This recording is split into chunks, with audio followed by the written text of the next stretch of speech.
going to start with forensic medicine, chapter thanatology. What is thanatology? Thanatology is study of death.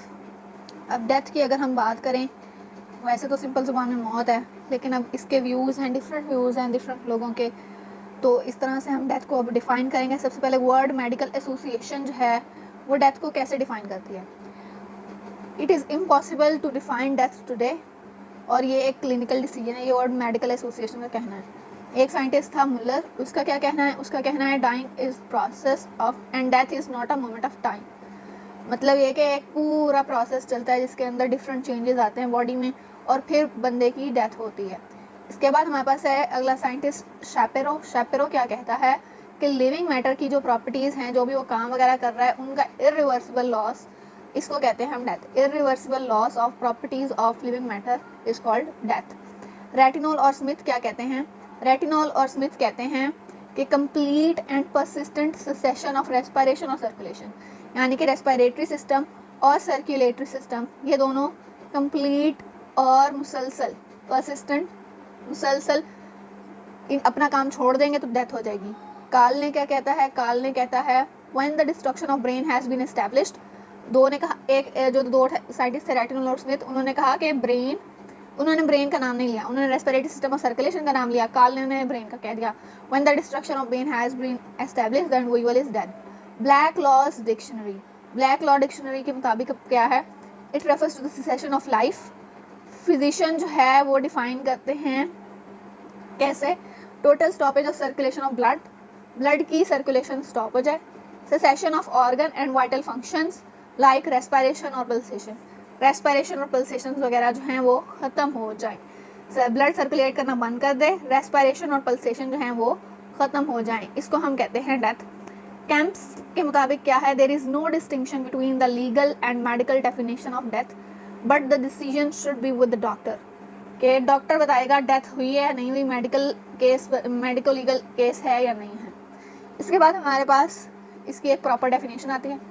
It may be defined as complete, persistent, irreversible. तीन चीज़ें, यहाँ मुकम्मल death हो, persistent मतलब continuous, और irreversible मतलब दोबारा से रिवर्ट बैक ना हो सके, सेसेशन, ख़त्म हो जाए. क्या चीज़ें? तीन इंडिपेंडेंट सिस्टम और इंटरडिपेंडेंट सिस्टम. अब वो कौन से हैं? Nervous system, respiratory system, circulatory system. ये तीनों सिस्टम जो हैं ये ट्राइपोड ऑफ लाइफ या बिशप्स ट्राइपोड ऑफ लाइफ कहलाते हैं. इन तीनों में से किसी एक की या इन तीनों की डेथ हो जाए, कंप्लीट सेसेशन हो जाए, इरिवर्सिबल, तो डेथ हो जाती है. Situation creating problems regarding the diagnosis of death. अब कौन कौन सी सिचुएशन के अंदर डेथ को रिपोर्ट करना या डायग्नोस करना मुश्किल हो जाता है? कॉमा के केस के अंदर जिसमें ट्रैंक्विलाइजर और हिप्नोटिक्स वगैरह बहुत ज़्यादा दिए हुए होते हैं. हाइपोथर्मिया, जब बॉडी का टेम्परेचर जो है वो बहुत बहुत बहुत लो हो. मॉडर्न मीन ऑफ रिससिटेशन, मतलब जब रिससिटेशन की जा रही है तब. इसके अलावा सस्पेंडेड एनिमेशन, ये भी हम आगे पढ़ेंगे ये क्या होता है. इसके अलावा इलेक्ट्रोक्यूशन, यानी कि बिजली का झटका जो लगता है. Comma, hypothermia, modern means of resuscitation, suspended animation and electrocution. ये 5 वो चीज़ें हैं जिसमें डायग्नोसिस ऑफ डेथ मुश्किल हो जाती है. अब हमने मोमेंट ऑफ डेथ को क्यों प्रिसाइज कराना है?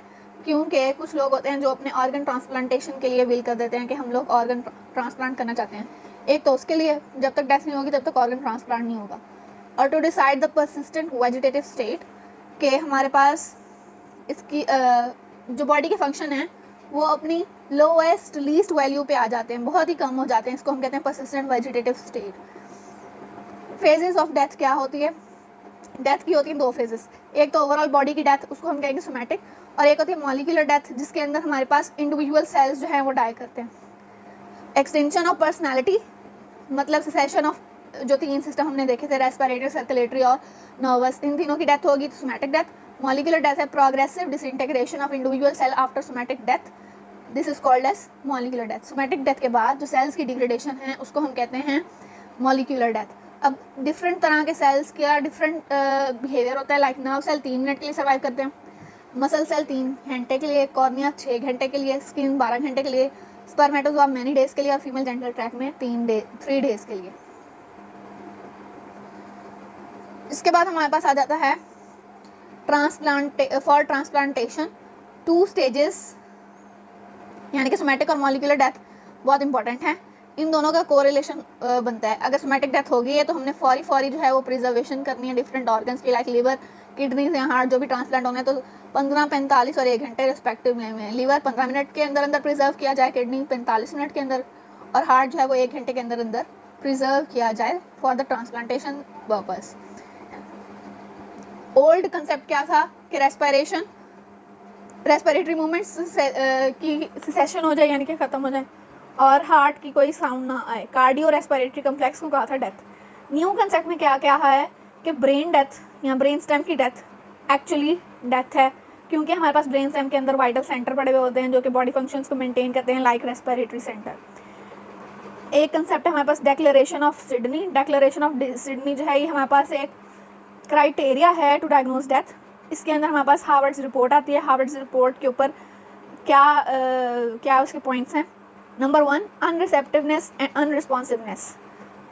कोई भी हम उसको स्टिमुलस दें डेड बॉडी को, या जो भी अभी वो डेड बॉडी डिक्लेयर करने के लिए उस बॉडी को स्टिमुलस दें तो वो उससे कोई रिस्पॉन्स शो ना करे। दूसरी बात, नो ब्रीदिंग मूवमेंट, कोई ब्रीदिंग मूवमेंट ना हो। कब तक? 1 घंटे के लिए। और इसके अलावा अगर हम उसको आर्टिफिशियल मीन्स यानी कि वेंटिलेटर पे जिंदा रखा हुआ है तो वेंटिलेटर जब हम ऑफ करें, वेंटिलेटर ऑफ करने के 3 मिनट के बाद 3 मिनट तक कोई स्पॉन्टेनियस ब्रीदिंग ना हो। उसके बाद हमारे पास है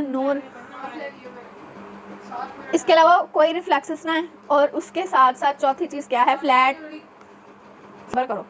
फ्लैट ई जो तकरीबन 1 दिन के बाद भी यानी कि 24 आवर्स के बाद उसको रिपीट करें तभी वो फ्लैट आए।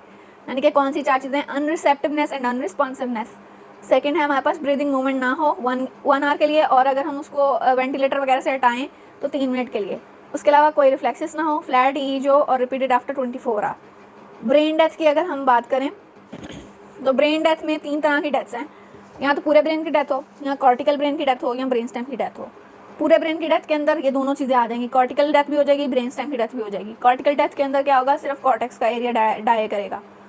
और इसके अंदर हमारे पास ये होता है कि जब हाइपॉक्सिया हुआ है कॉर्टेक्स की तरफ, कॉर्टेक्स ऊपर वाले पोर्शन को कहते हैं, जो ऊपर वाला ग्रे मैटर होता है, उसका जब हाइपॉक्सिया हुआ उसकी हो गई डेथ। उसकी डेथ की वजह से हमारे पास ब्रेन के फंक्शन जो है वो थोड़े बहुत, पेशेंट जो है वो डीप कोमा में चला गया, लेकिन ब्रेन स्टेम की वजह से, ब्रेन स्टेम तो अभी जिंदा है, तो उसकी वजह से पेशेंट जो है उसकी रेस्पिरेशन वगैरह जो है वो नॉर्मल है, सस्टेन्ड है, स्पॉन्टेनियस है, खुद से कर रहा है वो। पर्सिस्टिव वेजिटेटिव स्टेट इस कंडीशन को कहेंगे जिसके अंदर हमारे पास कॉर्टेक्स की डेथ हो चुकी है और ब्रेन स्टेम की वजह से जो है वो फंक्शंस वगैरह जो रेस्पिरेटरी वगैरह है वो परफॉर्म हो रहे हैं। ब्रेन स्टेम की डेथ जो थर्ड टाइप है, ब्रेन स्टेम की डेथ क्यों हो सकती है, ट्रॉमा की वजह से, सेरेब्रल एडिमा की वजह से, कोई भी हैमरेज हो सकता है उसकी वजह से, या फिर हाइपॉक्सिया इन्फेक्शन वगैरह की वजह से। इनकी वजह से हमारे पास क्या होगा कि वाइटल सेंटर जो है वो मेडुला में प्रेजेंट है, अगर वो डिस्ट्रॉय होगा तो रेस्पिरेटरी और मोटर सिस्टम फेल होगा, पेशेंट अनकॉन्शियस होगा और डेथ हो जाएगी, और ये जो है ये डेथ कंसीडर की जाती है। क्राइटेरिया कि हमने डायग्नोज कैसे करना है ब्रेन स्टेम की डेथ को, पेशेंट डीप कोमा में चला जाएगा, उसके अलावा स्पॉन्टेनियस रेस्पिरेशन एब्सेंट हो जाएगी, उसको मैकेनिकल वेंटिलेटर पे डाल के तो उससे रेस्पिरेशन कराई जाएगी। कोई पैथोलॉजी जो है वो हमारे पास इरेमेडिएबल, जो ब्रेन डैमेज होगा वो इरेमेडिएबल होगा। कोई भी हेड इंजरी, सबरेक्नॉइड हैमरेज वगैरह हुआ है जो कि रिपेयरेबल नहीं है, ट्रीटेबल नहीं है, और डायग्नोस्टिक टेस्ट करेंगे, ब्रेन स्टेम के साथ रिफ्लेक्सेस एब्सेंट होंगे। जब हम उसकी आंखों में लाइट डालेंगे, पिपुलरी लाइट रिफ्लेक्स या कॉर्नियल रिफ्लेक्स चेक करेंगे तो कोई रिस्पॉन्स नहीं आएगा। वेस्टिबुलो ऑक्यूलर रिफ्लेक्स, अब इसके अंदर ये होता है कि एक कान के अंदर से हम पानी डालते हैं और जिस कान से पानी डालते हैं दोनों आइज जो हैं वो उसी साइड पे मूव कर जाती हैं, इसको हम कहते हैं वेस्टिबुलो ऑक्यूलर रिफ्लेक्स। ये नेगेटिव आएगा, यानी कि पानी डालने से दोनों आंखें जो हैं वो सही रहेंगी, पानी वाली तरफ को मूव नहीं करेंगी। नो मोटर रिस्पॉन्स, किसी भी क्रेनियल नर्व का कोई रिस्पॉन्स नहीं होगा पेनफुल स्टिमुलस के लिए, गैग रिफ्लेक्स नहीं होगा, रेस्पिरेटरी मूवमेंट नहीं होगी। 5 चीज़ें, ब्रेन स्टेम के कोई रिफ्लेक्सेस नहीं आएंगे, ना पिपुलरी ना कॉर्नियल, वेस्टिबुलो ऑक्यूलर रिफ्लेक्स एब्सेंट होगा, मोटर रिस्पॉन्स कोई नहीं होगा, गैग रिफ्लेक्स एब्सेंट होगा, रेस्पिरेटरी मूवमेंट्स ख़त्म हो जाएंगी। इसके अलावा हमारे पास है दीज टेस्ट। अब ये सारे टेस्ट जो हैं ये हमने 95 डिग्री फ़ारेनहाइट से कम बॉडी टेम्परेचर नहीं करना ताकि हमारे पास हाइपोथर्मिया ना हो जो कि ब्रेन स्टेम को डैमेज कर सके। Clinical criteria for the certification of death, अब सर्टिफाई करना है हमने, सर्टिफिकेट डेथ सर्टिफिकेट बना के देना, तो हमने क्या क्या चीज़ें चेक करनी है। नंबर 1, प्यूपिल जो है वो फिक्स्ड हो, bilateral fixed dilatation of प्यूपिल dilated हो, फिक्स्ड हो, और बायलेटरली दोनों आंखों में ऐसे ही हो। कंप्लीट एब्सेंस ऑफ रिफ्लेक्सेस, सारे जो रिफ्लेक्सेस हैं वो एब्सेंट हो, पेन भी एब्सेंट हो, इसके अलावा complete absence of respiration, respiration भी एब्सेंट हो, और 2 इसके अंदर एडिशनल है, ये 3 एसेंशियल में है, बाकी 2 एडिशनल में क्या है कि बीपी फॉल करे, fall of blood pressure leading to the increasing amount of vasoconstrictive drugs. Vasoconstrictive drugs जो हैं वो हमने दिए हैं जिसकी वजह से बीपी जो है वो फॉल किया है, और flat EEG for at least 6 hour, 6 घंटे के लिए ईईजी जो है वो ब्रेन की रिकॉर्डिंग इलेक्ट्रोइंसेफेलोग्राम की वो फ्लैट आई। इसके बाद हमारे पास है suspended animation. Suspended animation is called as apparent death. अब इसके अंदर हमारे पास क्या होता है, ये वो स्टेट है जहाँ पे वाइटल प्रोसेसेस जो हैं वो डिप्रेस होंगे to maintain compatibility with the life. सारे जो वाइटल प्रोसेसेस चल रहे हैं, रेस्पिरेशन, बीपी और ये सर्कुलेशन वगैरह, ये सारे मिनिमम स्टेट पे आ जाएंगे। अपैरेंट डेथ इस तरह से है कि वाइटल प्रोसेस सारे जो है अपने मिनिमम लेवल पे आ जाते हैं ताकि सिर्फ ज़िंदगी की जो एक लाइन है वो चलती रहे। और लेकिन जो क्लिनिकल हम उसको चेक करें, लाइक हार्ट बीट चल रही है नहीं चल रही, तो वो परसेप्शन नहीं होगी, हमें लगेगा कि बंदा जो है वो उसकी डेथ होगी। लाइक ड्राउनिंग के केस में, इलेक्ट्रोक्यूशन यानी कि करंट लगने के केस में, हाइपोथर्मिया, बारबिचरेट कॉमा वगैरह के केस के अंदर जो हमारे पास जो है वो सस्पेंडेड एनिमेशन यानी कि अपैरेंट डेथ हो जाएगी। एंड एट द लास्ट हमारे पास डिफ्रेंसिएशन हमने करनी है कि कॉज क्या है, कॉज क्या हो सकता है, कोई भी डिजीज़ की वजह से कॉज हो सकती है, कोई भी डिजीज़ कॉज कर सकती है डेथ, फिजिकल इंजरी या intoxication.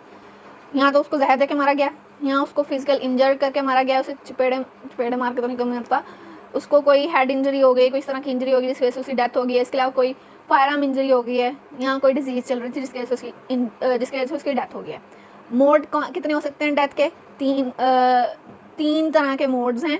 Stoppage of failure of vital system, vital system कौन कौन से थे, 3, respiratory, CNS and comma. Respiratory collapse करेगा तो एस्फिक्सिया होगा, हार्ट यानी कि सीवीएस कोलैप्स करेगा तो सिनकपी होगी, पेशेंट बेहोश हो जाएगा, और ब्रेन कोलैप्स करेगा तो हमारे पास कॉमा की कंडीशन आएगी।